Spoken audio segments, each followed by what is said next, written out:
Unique, professional, and excellent.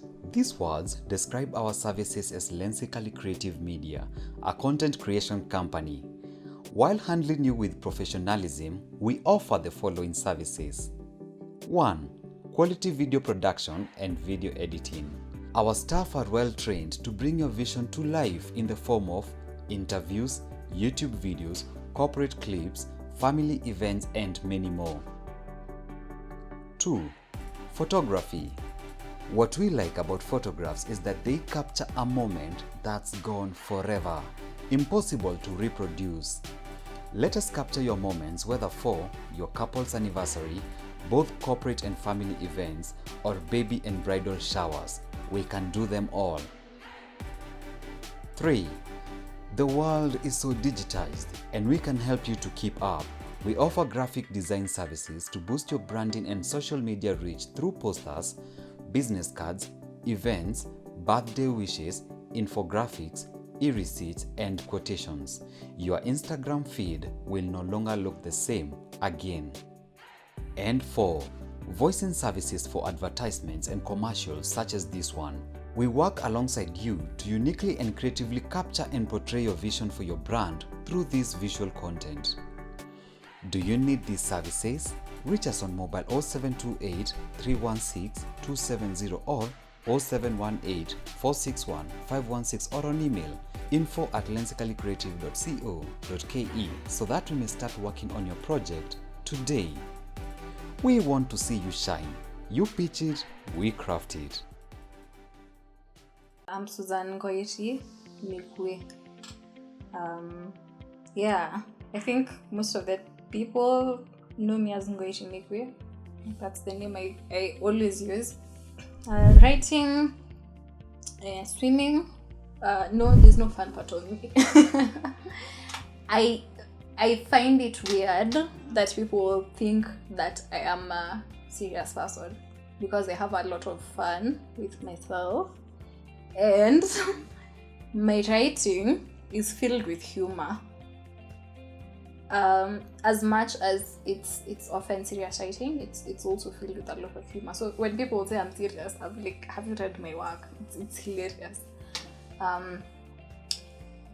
But I think it also depends with the crowd of people. So if I'm around people I know and people who are fun, then the mood changes to be fun and not serious. But I tend to border more on having conversations that are insightful and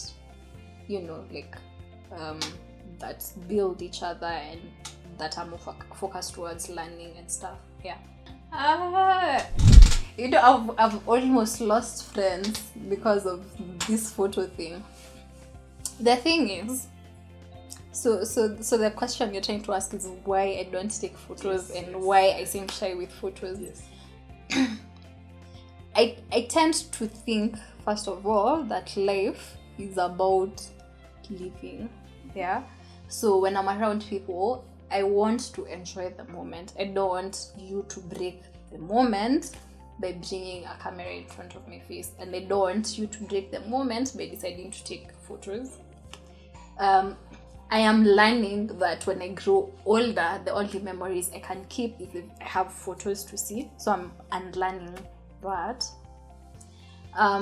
But I think it's just that, and I don't think it's really about me more than it's about the other person. I feel there's a lot of pressure from our society for people to look a certain way and to smile a certain way and to behave a certain way around photos, and I don't have that, and I don't feel like changing myself for the very purpose of taking photos. So if you're going to take a camera and put it in front of me and take a photo, it's going to turn out fine. But if you're going to force it and tell me pose in a certain way, smile, do this and this, it's going to come out badly because now I'm under pressure to do what you want me to do. Yes. It's a lot of, I think it's a lot of philosophical explanation that doesn't make sense, but that's how it makes sense in my head. So initially I didn't know about political science. I didn't choose political science when I went to campus. I really wanted to do law, and I missed out on law school by few points. So I was really focused on, and I didn't even want to go to UN. So I really spent. So actually, that's the idea. I spent my first 2 years in the University of Nairobi, feeling sorry for myself and trying to get out of the country, trying to apply to schools abroad, and then in the process, so I was doing sociology, communication, and political science. And in the process of the whole frustration, I found myself enjoying political science classes. So it's only in political science classes that I didn't feel that I'm in my head thinking about the fact that I missed out on law or I missed out on schools abroad. And so when it came to making a decision to do political science, it was a no-brainer. I knew I wanted to do it. I found the classes enjoyable. I enjoyed reading the difficult texts, enjoyed looking back at history and leaders and what they did and how that influenced their society and how these decisions would influence future society. I think I'll give 2 controversial pieces of advice. Not controversial, contradicting. I think the first one is, a friend of mine told me when I was applying that sometimes you have to keep hitting the wall until it topples down. Yeah. And I really did that, and it didn't go down. And so the second one I'd give is blossom where you're planted. Yeah. So it's keep pushing until you felt there's nothing else I can do. I've given it my all. And when you are at that point, and only when you're at that point, please try and blossom where you're planted.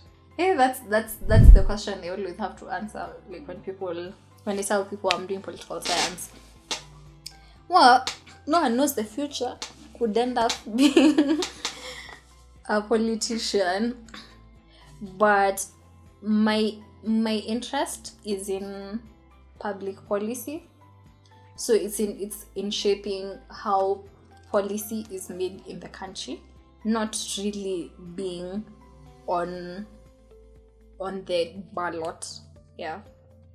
So at some point I might have to be on the ballot because I feel the decisions being made are not the decisions I think are right. But if I'm to take a backseat and be the person who's shaping those policies and implementing them, I'd be very much comfortable. So there's a whole other side of political science that people don't see. Sometimes I feel the world of political analysis is too narrow. So all you do is, wait for the next general elections to try and analyze politics, or when the temperatures are up there, that's when you're called. And I don't think I want to be that, but I write articles analyzing politics. Yeah. I think they are separate stories. Yeah. I started writing first before I started reading a lot. When I started writing, I realized that whenever I read, it's the fastest catalyst to good writing. So I read more. But the writing, do I really want to tell you how the writing started? In high school, do you have high school boyfriends and you're writing letters? So I'd write poems for my high school boyfriend, and the ones that so when we're finishing school, there are poems that I would not have sent to him. Yeah. So those are the poems that went on the blog. And this is not really even after school. This was when I was in school during holidays. And so when I finished school, I already had like a fully fledged blog that was focused on poetry. And then, of course, we broke up with the high school boyfriend, and now I didn't find the need for poetry again. I also felt like a fraud in poetry. Like, I'd read poems from people, I'm like, okay, no, that's poetry. This one that I'm writing is not poetry. So I stopped writing poems rather. and I started doing prose form of writing, but it's chance. It's like chance, yeah. So I don't remember a certain day that I sat down and decided, okay, so from today henceforth I'm going to write stories. My first story was out of experiences from just high school and how I was feeling at the time. We had just been called to UN, and I was just writing about that journey between when we finished school and receiving our invitations to UN, and from then on, that's it. I write about what I go through. I don't write out of the ordinary. I just write about my friends, what I go through, what I feel. Yeah. So there are two things. This was in around July, August last year. So there are two things. The first one was I realized consistency over quality is everything. Like if you were to ever start anything in this world, don't mind quality, mind consistency. Like putting work out there matters more than putting quality work out there. And I think it's advice people don't know and don't want to hear. So people are always fine-tuning their work. People are always looking for ways to be the best. It has to be a certain way. We're trying to perfect everything. That doesn't matter. People want to see that you're showing up to that work. And so I wanted to build that. I wanted to really be consistent. So that was one. The second thing, I think I was going through a very hard time. I was trying to balance two schools. So I was in UN and I was also in Strathmore at the time. And by evening I was tired and the routine was frustrating. And so writing was my only let out of trying to express what I'm feeling, trying to express how stressed I am about school, about the assignments that I have, especially because for my degree we write a lot of term papers, so I had a lot of work to do, and writing was the only way I could express it. So I did it every day. That's the thing about creatives is they're always creating from their feelings, yeah, and most of the time they're going through something, and that's why I'm not saying all the time, but it inspires a lot of creativity, and you'll find most creatives are very emotional people, and that is beautiful. That is really beautiful to find people who can be able to express themselves and their thoughts and how they're feeling in the most clearest of ways, yeah, because I think as human beings we all go through stuff, yeah, and it takes something else to be able to write something and you resonate with it the same way I resonate with it. So if I'm talking about pain, it's so beautiful to find someone who can be able to express that pain, and I feel what they're saying, yeah, and I think that's what I was trying to do. Well, in this case it wasn't. I don't think I was trying to express pain. Have we even started making money? So the first it wasn't even monetary. It was in 2018. I won a phone from a competition in Strathmore, a writing competition in Strathmore. Yeah. And that felt nice. It felt nice that my work was acknowledged. Apart from that, from my own personal writing, I have not exactly made money, but and probably that's something to mention, that the thing with passion sometimes that differentiates it from it being a career is that you have to move past it even without the money. And there have been many times I've called my friends, I'm like, I really don't feel like writing anymore because, you know, this writing doesn't make me money. You know, and there are people out there who are making more, YouTubers who just came up the other day, food bloggers who came up the other day. And I've been doing this since I was in high school, yeah. and I haven't made money out of it, and it's really frustrating, yeah. But you go beyond it because you love it, yeah, and it's a talent, and you sort of find your way back to it even when it bores you, even when the money is frustrating. Yeah, so I recently started writing for competitions, yeah, and trying to find a platform for my writing through competitions. And my biggest regret is that I didn't start early enough when competitions were serious and were credible. So unfortunately nowadays people take advantage of creatives and writers. It's that style for we'll pay you with, we'll pay we'll pay you with exposure. Yeah, and it's annoying. Yeah. And I feel like I'm coming too late in the game. So I wish I had started writing for competitions earlier, because I would read people's stories, and I'm like, there's a guy, he's called Troy Onyango, and he writes so well. So I remember I would read his stories from competitions and be like, oh, he's writing so well, when will I ever get there?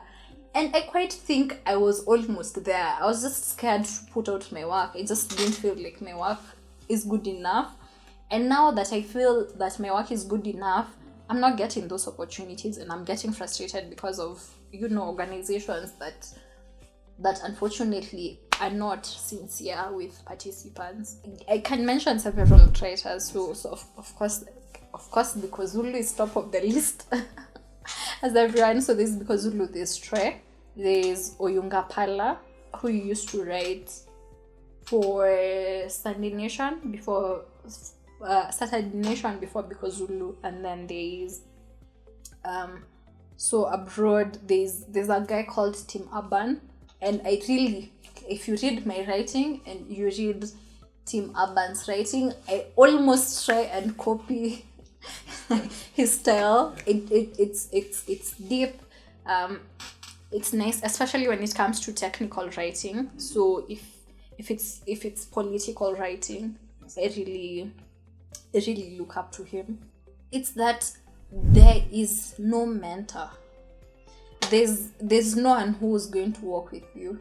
You'll see people inspiring you, but you'll have to figure out the path for yourself. And that ties in with the fact that, unfortunately, Kenya is not a reading nation. Yeah, so it takes a lot of time to get your work out there and to get people to read your work, and that means there are very few people in the game and very few people who are mentoring others to come up. Yeah, that's the biggest challenge. So I have two friends. They were a couple of years behind me in high school. So one is called Grace Mwende and the other one is called Janks Mukerwa. So Janks has her own blog. Grace had actually started a blog together with her friends. Yeah, and they're good writers. They're coming up, and I think the important thing to say is they didn't approach me. I approached them in a bid to try and fill in that gap that I struggled trying to find my voice without someone guiding me. And so when I noticed that they have a talent, I took up the role of, just trying to encourage them that their writing is good, that their writing needs to be seen. Because that's the thing. Sometimes writers feel that their work is theirs for them to enjoy and protect. While good writing ideally should be shared with others to be enjoyed and to be felt. Yeah, and writers don't do that. Writers will write drafts and drafts and drafts and keep. I have probably 1,000 drafts that I've never published. Yeah, just because it's mine. I don't want to share it. Yeah, and sometimes you just need someone to tell you really need to publish that article. I think some are too personal, and yeah, it's just that feeling that I want to protect this. This is my baby for my eyes. Yeah, but they should be published. I don't know. Who knows about the future with coronavirus? I don't know. So people ask me whether I would want to pursue writing as full time, and I don't see that path for me. But I see myself as a writer for life. That in every field that I will be in every field the Lord destines me to be in, I would want to be a writer on the side. Or on the side sounds weird. I would want to be defined as a writer, even if it's not my career of choice. Yeah. So I wouldn't stop writing just because I have a job or I have other roles. No, I would still want to be a writer. No, I have not. I think it's a special gift. The thing with writing a book is you have to be patient. You have to be patient with your words. You have to look at your words every day and still like them, as boring as they sound the 100th time that you're reading them. And I'm not sure I have that patience to write a book. I also think my stories are very fast and to the point. Like, this happened, this and this and this, done. Yeah, bye. See you tomorrow with another story. But my mom has encouraged me, or has been encouraging me, to compile all the stories that I've written into a volume. So I'd probably do that. Not sure of a book from scratch. The other thing is I don't write fiction. So all my writing, as creative as it is, it's still non-fiction. They're still real life stories, and it's very hard to follow that progress of life with non-fiction unless it's a memoir. And we write memoirs when we are 50. I'm not there. There's no balance. I feel like that term, school life balance, work life balance, I feel like it's an overrated term. There's no balance. You're letting one thing down over the other one. Yeah. It's more about making a choice to prioritize. So there are times I will prioritize my schoolwork over writing, and there are times I will prioritize writing over schoolwork because probably schoolwork is not as intense. So there is no balance. It's about choosing, and it's about that consistency. So if I say I'm going to write one newsletter a week, then it doesn't matter if I have school or if I don't have school. It means that I'm going to try and push myself to have that one newsletter every week, which is hard and which I fail at all the time. That's why I'm saying there's no balance. I'd be lying to say that I have a school writing balance. So the formula that I have, because I'm still making money outside writing, I try and ensure that I'm trying to save at least, I'd say 30% of what I earn. Yeah. And I'm those people who are still following the 52-week challenge for trying to save money. We are getting there. 2-week 52. But I really don't think I have a formula for saving money, apart from knowing that saving is important and making investments is important. But I think it's something I always think about. That, no, I'll tell you what it is. I always think that people should start planning for money when they have a lot of money. which is wrong. But ideally, I do save around 30% of what I earn. There's money that goes, because I own my own domain and I pay for my hosting for my blog. So there's money that goes back to that, and that's an expense that I always have to incur. Yeah, the rest is also for enjoyment, because yeah. My name is Susan Ngoiri Migwi, and I'm a writer at ngoirimigwi.co.ke, and you can find me on any social media at Ngoiri Migwi.